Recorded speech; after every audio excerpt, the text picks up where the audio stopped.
Halo guys, kali ini gue mau ngebahas tentang masalah yang ada beberapa orang bilang itu kalau masalah ini tuh bisa disebut dengan maling ataupun juga pencurian. Apa itu? Ya tentu aja ini masih dalam seputar komik dan juga translator YouTube komik. Jadi ada yang komen begini. Oke, udah dibaca. Intinya gue ngambil video terus gue upload ulang di channel gue. Ya sebetulnya sih bukan upload plek. Intinya sih sama aja kayak translator lainnya yang ngambil raw terus ditranslate ke bahasa Indonesia ataupun Inggris. Oke, sekali lagi ini adalah pendapat pribadi gua yang sudah berkecimpung beberapa bulan di dunia translate YouTube. Bagi yang belum tahu, dulu gue juga udah pernah punya channel yang udah dimonetisasi, tapi karena masalah copyright di take down. Dan akhirnya channel gue pun hilang begitu saja. Bagi yang belum jelas masalah copyright tentang komik di YouTube, bisa dilihat, ada videonya di channel ini, silakan dicari dan ditonton sehingga lo benar-benar paham. Intinya tuh gini.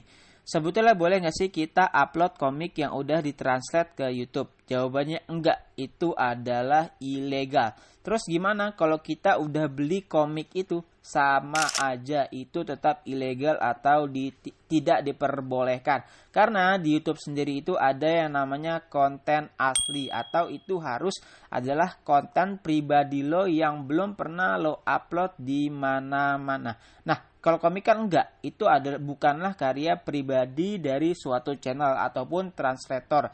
Itu dan translator hanyalah pihak kedua ataupun ketiga setelah publisher juga author. Makanya itu enggak legal kalau di-up di YouTube. Mau lo beli atau enggak? Ingat ya, mau lo beli atau enggak. Sekarang gue kasih contoh gini.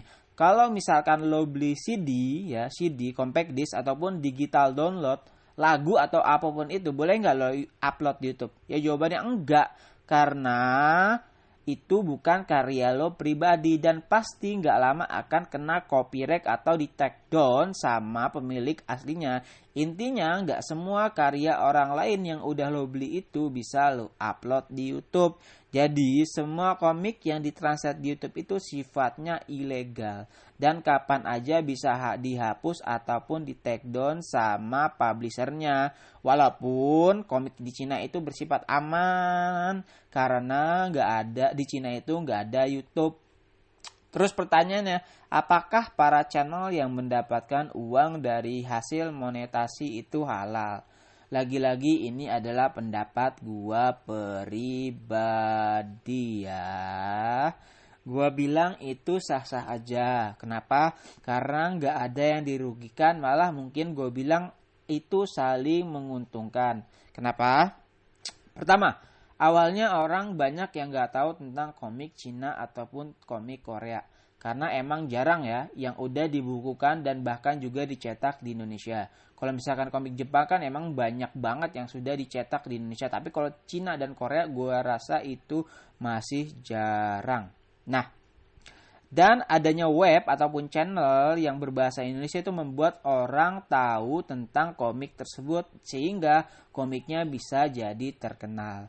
Dan akhirnya banyak juga orang yang penasaran dan mau gak mau entah bagaimana akhirnya mereka pun membeli dengan koin atau apapun itu di web resminya.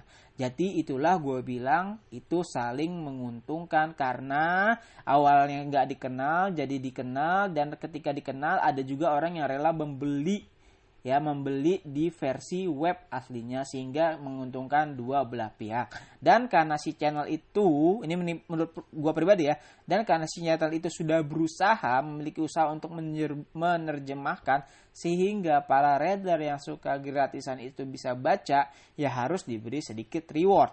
Ya walaupun ini menurut pendapat pribadi gue ya itu juga kalau misalkan channelnya udah dimonetisasi. Kalau belum ya udah dia nggak dapat apa-apa. Intinya itu komik nggak kayak channel lainnya ya. Kok channel komik itu nggak kayak channel lainnya. Kalau channel lain kan, misalkan kita nyomot langsung di channel lain, terus kita ambil, terus kita upload di channel kita, seperti re-uploader pada umumnya, yang kadang re-upload itu malah view-nya lebih banyak daripada video atau pemilik aslinya. Itu kan merugikan, jelas-jelas merugikan. Sedangkan komik itu enggak. Ini menurut pendapat pribadi gue ya. Enggak semua belah pihak itu dirugikan ya, walaupun itu adalah hak pribadi daripada publisher kalau misalkan mau nge-take down suatu channel ataupun konten.